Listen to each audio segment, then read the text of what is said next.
Irmãos, vamos abrir a palavra do Senhor no Evangelho de Lucas, no capítulo de número 18. Eu vou ler os primeiros versículos, os versículos de 1 a 8. Lucas, capítulo 18, os versículos de 1 a 8. Diz a palavra de Deus: Disse-lhe Jesus uma parábola sobre o dever de orar sempre e nunca esmorecer. Havia em certa cidade um juiz que não temia Deus, nem respeitava homem algum. Havia também naquela mesma cidade uma viúva que vinha ter com ele, dizendo: julga minha causa contra o meu adversário. Ele, porém, por algum tempo não a quis atender, mas depois disse comigo: bem que eu não temo a Deus, nem respeito a homem algum. Todavia, como essa viúva me importuna, julgarei a sua causa, para não suceder que por fim venha molestar-me. Então disse o Senhor: considerai ao que diz esse juiz iníquo. Não fará Deus justiça aos seus escolhidos, que a Ele clamam dia e noite, embora pareça demorado em defendê-los? Digo-vos que depressa lhes fará justiça. Contudo, quando vier o Filho do Homem, achará porventura fé na terra? Irmãos, a gente ouve notícias uma atrás da outra de desgraças, de tragédias, de maldade, de corrupção, que eu tenho a impressão que pode solapar não só a nossa fé, mas a nossa confiança de que realmente Deus está agindo, de que Deus está no controle. Veja bem, agora a notícia da vez é uma guerra lá na Ucrânia e a Rússia invadindo aquele lugar, notícias de destruição, de morte.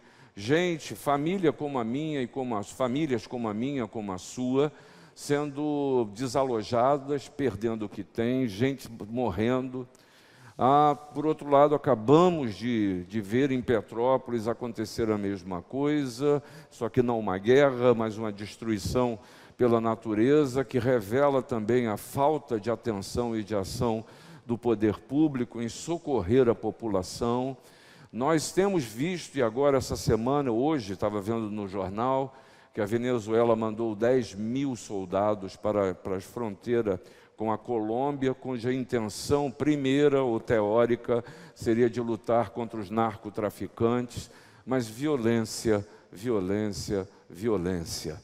E isso eu tenho a impressão que pode solapar a nossa crença na ação de Deus, no cuidado de Deus. Será que Deus está mesmo no controle da história?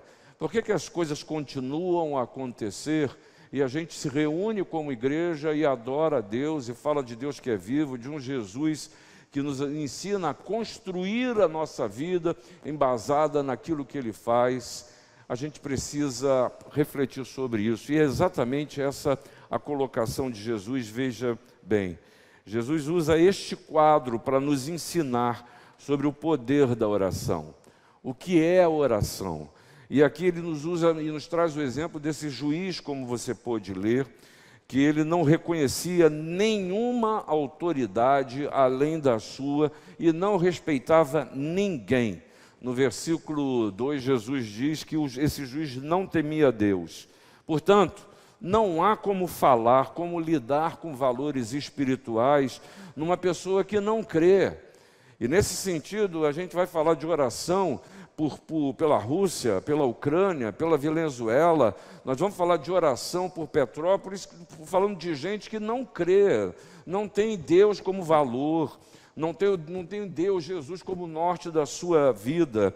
E diz o texto que esse homem, além de não crer em Deus, não respeitava homem algum. E aí, nesse sentido agora, esquece civilidade, esquece direito, esquece cidadania, esquece moral, esquece o que é certo, valores, costumes, porque não há padrão moral. E é curioso que Jesus faz questão de mostrar também o testemunho desse juiz, a arrogância dele no versículo 4, quando ele diz, esse juiz: bem que eu não temo a Deus, nem respeito homem algum. Como é que nós vamos falar de Deus? Como é que nós vamos orar diante de um quadro de uma pessoa que não tem isso como pressuposto seu. Segunda coisa que o texto de Jesus nos mostra é que esse homem não cumpria as suas obrigações. E nessa espera constante, eu me lembrei de Eduardo. Eduardo, nós estávamos conversando hoje de manhã e na sua ação lá como procurador do município do Rio de Janeiro, ele nos narrava um processo que ele estava lidando com ele, que levou 18 anos tramitando na justiça. Aí eu não estava pensando, ele falou isso pensando nesse texto, pensando na pregação, falei, meu Deus do céu, 18 anos, eu já perdi completamente a esperança, a expectativa no que virá. Assim era esse homem que não cumpria as suas obrigações. Diz o versículo 4, que apresentada a causa diante dele, ele simplesmente não quis atender.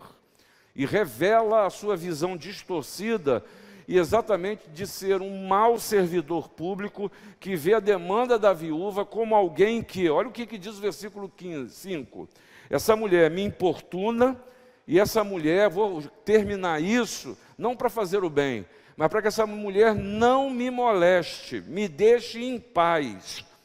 Mas o juiz termina fazendo aquilo que deveria fazer. E é curioso pensar na motivação dele. Se livrar da viúva. Não é fazer justiça. Não é realizar seu trabalho. É se livrar daquela mulher. Essa palavra de hoje eu quero falar para você que é cético. Para você que está cansado, desmotivado. Jesus está falando é para nós. É para a gente que cansou de acreditar. Jesus está falando para aqueles que, como nós, vivem em uma sociedade corrupta, que graça o mal, que o mal prevalece, onde o direito é distorcido e que esse meio pode nos conduzir à descrença. E você aqui em Botafogo já me ouviu falar disso e eu não me canso de repetir. Há muito crente que vive uma vida cristã sem fé, que é ateu, deixou de acreditar. Ok, faz porque sempre fez, ora porque sempre orou, lê porque sempre leu, mas na verdade desenvolve uma certa desconfiança da ação de Deus. E aí você pega e vê qual é a única arma desta viúva. A única arma dela era a oração. Não dava para falar com aquele homem, cansou de falar. Era falar com Deus. Ela não tinha como enfrentar o poder do adversário, nem a inércia do juiz. É orar. E por que orar? E aí a gente vê essa afirmação de Jesus: Deus fará justiça aos seus escolhidos. Não passe desapercebido por esta frase de Jesus. Deus fará justiça aos seus escolhidos. E Jesus fala de tempo, sempre, e de motivação, sem esmorecer. E nesse sentido, eu convido a você a pensar como você, primeiramente, como você tem conversado com Deus. Porque oração é conversar com Deus. Que assuntos você tem tratado com Deus? Porque o pressuposto de Jesus aqui é claro: Deus fará justiça. Ele fará justiça aos seus justos e aos seus escolhidos e àqueles que clamam. Essa é uma afirmação. Essa é uma afirmação de Jesus. E há muitos textos na palavra que exigem de nós discernimentos para entendê-lo. Temos que estudar. Aqui Jesus é peremptoriamente claro no que ele quer dizer. Que há justiça e que há escolhidos. Mas Jesus está dizendo que a ação de Deus é para aqueles que clamam. Mas também nos diz que em oração nos dirigimos a um Pai amoroso e não a um juiz caprichoso. É interessante como muitas vezes eu posso olhar a Deus com o olhar que eu desenvolvo sobre esse juiz que é iníquo. Achar que eu estou reivindicando coisas para Deus que não ouve, que não quer fazer, que não tem expectativa em relação à minha vida e ao que eu sou. Lê do engano, porque o Senhor te convida a perseverar no seu clamor. E Ele diz que isso precisa se dar dia e noite. O que Jesus está nos ensinando é que Deus honrará a oração que é paciente, que é persistente, que é perseverante. E perseverar, saiba você, não é ficar repetindo a mesma coisa. Lembra? Lembra do que o próprio Jesus disse em Mateus 6, no versículo 7? E orando, não useis de vãs repetições como os gentios, porque presumem que pelo seu muito falar serão ouvidos. O que Deus quer ouvir é a voz da sua alma. O que Deus quer ouvir é a intenção do seu coração. O que Deus quer ouvir é até você declarar que não está gostando, que está irritado com Ele, que não gosta, porque o que temos com Deus é um relacionamento. Deus não é alguém que está sentado no seu trono de glória, e o está mesmo, e nós estamos absolutamente distantes dele. Não podemos nos esquecer que quando Jesus morreu naquela cruz, o véu que nos separava, ele foi rompido, e agora nós temos acesso direto a Deus. Essa verdade, ela nos abençoa, mas eu acho que a gente não a utiliza na dimensão que precisaria. Em saber que eu e você estamos na presença de Deus. Estamos. E não é porque você está aqui na igreja, é onde quer que você vá. O Senhor é presente na sua vida. Um comentarista chamado Halley disse o seguinte: os nossos desejos devem e precisam ser moderados por uma submissão calma à vontade de Deus. Por isso, quando a gente fala em oração eficaz, é preciso que a gente se lembre que a oração eficaz, ela é fervorosa, intensa. Olha o que Tiago nos ensina: confessai, pois, os vossos pecados uns aos outros, e orai uns pelos outros para serdes curados. Muito pode, por sua eficácia, a súplica do justo. A oração eficaz, ela é incessante. Por isso, Paulo, falando aos Tessalonicenses, nos disse: orai sem cessar. A oração eficaz, ela é confiante. Nesse sentido, João, na sua primeira epístola, também nos ensina, dizendo: e sabemos que ele nos ouve quando a ele lhe pedimos. Estamos certos de que obtemos os pedidos que lhes temos feito. Por isso, quando a gente fala em resposta de oração, nós precisamos lembrar que nós estamos falando de fervor, nós estamos falando de constância, mas nós estamos falando também em confiança. Muitas vezes eu quero jogar para Deus coisas que nem eu mesmo estou acreditando. Você já viu esse tipo de pedido que a gente faz a Deus? Aquele tipo de pedido é que se der, deu. Mas na verdade, não passa pelo crivo nem da nossa própria análise. Segunda coisa que Jesus está nos ensinando nesse relacionamento que fala, nesse relacionamento com Deus que é presente, que é constante. E a segunda coisa que sempre vem à tona na nossa vida e no nosso relacionamento com Deus, sabe o que é? É a questão do tempo. Isso nos angustia. Por que, Senhor? Porque, Senhor, tem gente morrendo na Ucrânia. Por que, Senhor, já passou de 200 os mortos em Petrópolis? Por que o Senhor já não chega, já resolve isso, e jogo jogado, vamos para a próxima? Por que, Senhor? E aí eu tenho que aquietar meu coração e a alma, ao saber que muitas vezes pode parecer demorada a ação de Deus em nos defender, mas Jesus está nos mostrando a forma de ação de Deus. E aí, nesse sentido, o que Jesus te ensina é: não acredite só no que seus olhos veem, não acredite só no que teus ouvidos ouvem, porque nós somos traídos não só pelos nossos sentidos, mas também pelo que os homens fazem e falam. Não acredite em tudo que você vê, mesmo porque a palavra de Deus te ensina que o mundo jaz no maligno.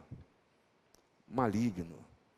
Creio que é tempo de vivermos muito mais como chamados crentes de Bereia. Já ouviu essa expressão? É bíblica. Os crentes de Bereia ouviam como você está ouvindo aqui hoje, a compartilhar da palavra. Mas eles mesmos olhavam na palavra para ver se tudo aquilo que estavam ouvindo está de conformidade com o que Deus diz e Deus faz. Deus tem a sua forma de agir.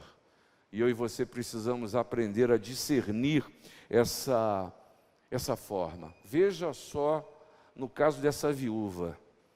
Deus usou toda a arrogância, toda a maldade, toda a descrença de um homem soberbo, de um juiz que no final fez o quê? A vontade de Deus. A vontade de Deus. Fez o quê? Deus o fez atender a oração da viúva. Por isso, cuidado com o seu olhar sobre as circunstâncias da vida, porque Deus traz mortos à vida. Deus reconstrói coisas destruídas. Aquilo que não tem mais jeito para mim e para você, Deus utiliza como Ele utiliza reis e os poderes dessa terra para fazer a sua vontade. Jesus resolveu escolher a figura de uma viúva. Talvez tenha feito isso pela carga simbólica que uma viúva tem na cultura, ou tinha na cultura de Israel. Para Israel, viúva era um símbolo de incapacidade, de impotência, de inocência, de vulnerabilidade e até de opressão. Você lembra de Isaías, do capítulo 1? Quando o Senhor rejeita o culto e diz para o povo o seguinte: olha, atendei os órfãos e as viúvas, porque era muito comum delas serem abandonadas. Havia em Israel uma lei em que dizia que se o marido morresse, o irmão, a irmã, a família deveria cuidar dessa mulher, e mais do que isso, diz que o homem, ou o chefe da família, então desse clã, ele cuidava dos bens materiais da viúva. Ela não tinha autonomia com as suas coisas ou a coisa da sua família menor. E era ultra comum que acontecesse o quê? A família dispunha de tudo que essa viúva tinha, e ela vivia na mendicância, abandonada. É essa figura que Jesus está usando para falar sobre o poder da oração. Uma mulher só, neste caso, que teve os seus direitos violados e não defendidos e nem atendidos.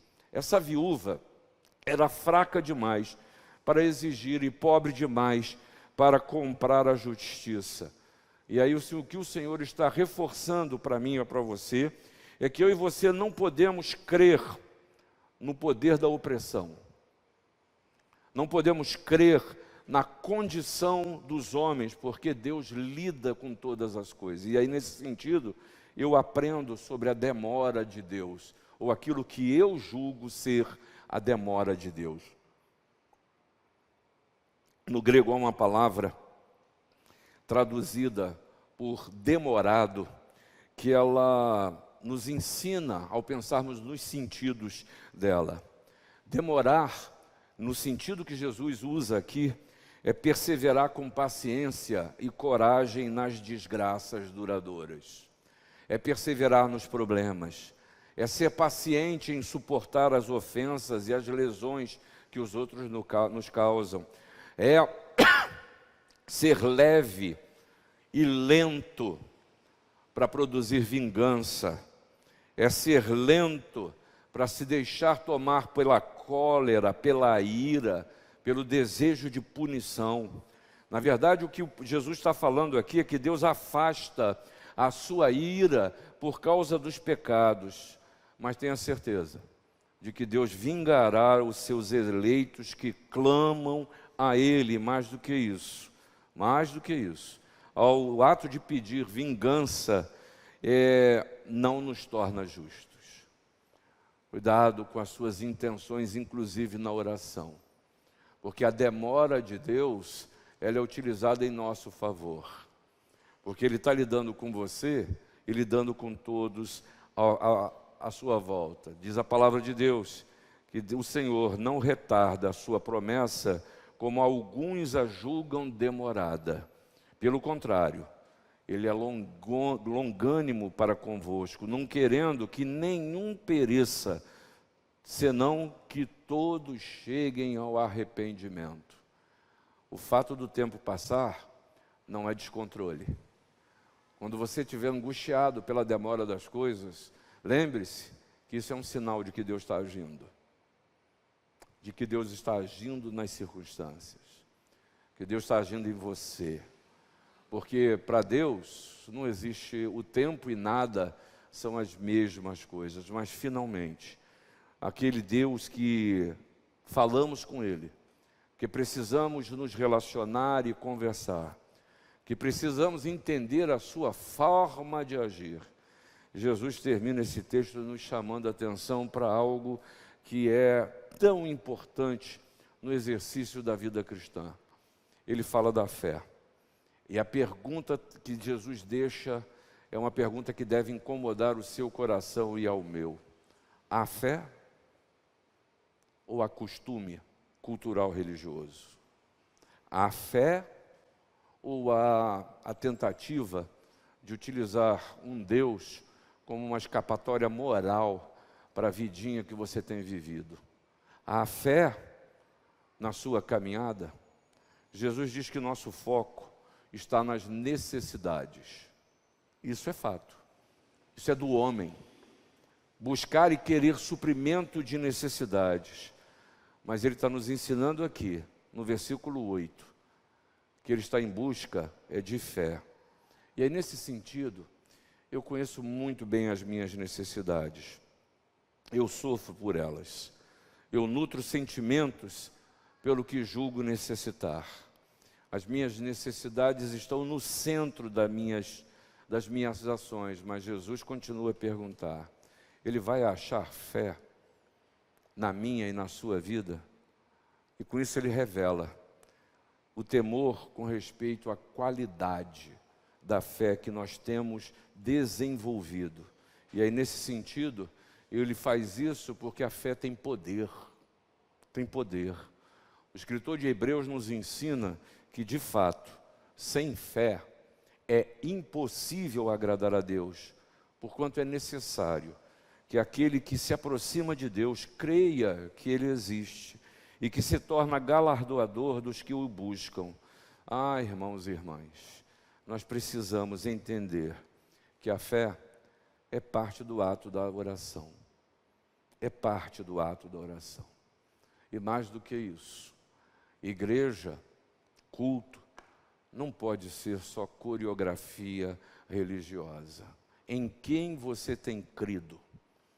Você é capaz de fazer hoje uma declaração de fé, de que Jesus é seu Senhor e seu Salvador, mas não porque você já ouviu isso, mas porque você experimentou.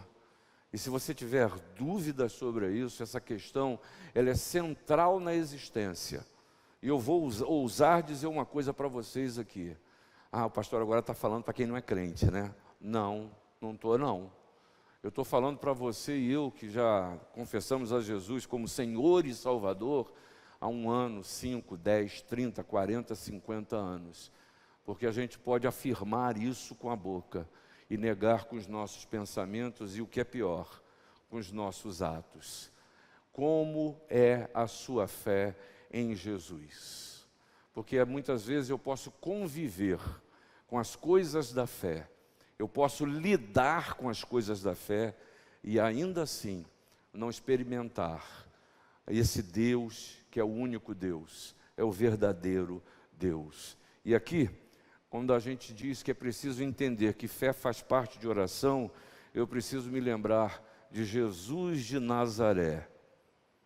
Olha o que ele diz em Mateus no capítulo 15, 13, 58. E não fez ali muitos milagres por causa de quê? Da incredulidade deles. Ah, para mim, sabe o que isso quer dizer? Ah, então quer dizer que tem oração minha, Maurício, que não é atendida. Por quê? Por falta de fé. Por falta de fé. Olha outro momento. Jesus e os discípulos no meio da tempestade. Lucas capítulo 8. Então lhe disse: onde está a vossa fé? E eles, possuídos de temor e admiração, diziam uns aos outros: quem é este que até aos ventos e às ondas repreende e lhe obedecem? Gente, estou falando de discípulo, gente que andava com Jesus, que se entrega diante de uma tempestade.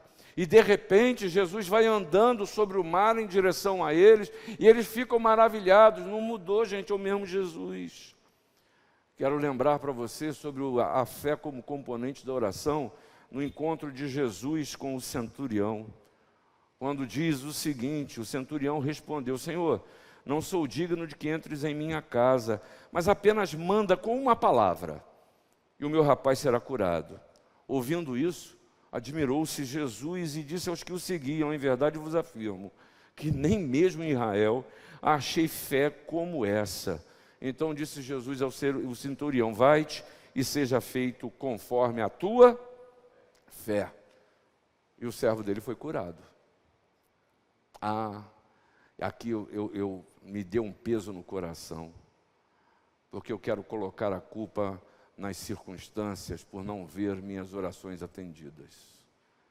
Eu quero colocar a culpa nas pessoas. Eu coloco a culpa em Deus. E que Jesus e a palavra está nos mostrando que muito do poder de resposta da oração está no fato de que nem eu creio no que estou falando com Deus. E aí, nesse sentido, eu termino, chego à conclusão dizendo para você a pergunta que Jesus nos deixa: Deus encontrará fé? Deus encontrará fé na sua vida? Porque essa pergunta, ela é formulada por Jesus com um propósito. E o propósito de Jesus é autoexame. É que você olhe para dentro. E aí foi a palavra que ele trouxe à igreja de Filadélfia, lá em Apocalipse. Venho sem demora. Conserva o que tens, para que ninguém tome a tua coroa. Conserve a fé, irmão. Acredite no poder da oração, de um Deus que está pronto a lhe ouvir, de um Deus que não depende de juízos, de poderes materiais, Deus que não depende dos poderes humanos, porque Ele é Senhor de tudo e de todas as coisas. Mas peça, sabendo que tudo aquilo que você fala diante dEle, Ele ouve o que você está dizendo. Tudo aquilo que você não diz para Ele, Ele sabe. E há coisas que nós não dizemos, que entristecem o coração do Senhor.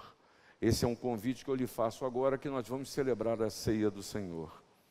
Que momento maravilhoso. Que momento maravilhoso, para que exatamente a gente faça um autoexame. Não foi isso que Paulo nos propôs como condição para participar da ceia? Examine-se, pois, o homem a si mesmo.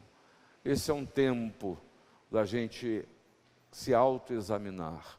E aí eu convido a você a abaixar a sua fronte agora, pois o reverendo Diego vai nos dirigir agora em oração, desde já consagrando os elementos da ceia, mas também que você se prepare para receber um pão e um cálice, que significam que Jesus está vivo e está pronto a ouvir aquilo que você tem a dizer a Ele. Vamos orar.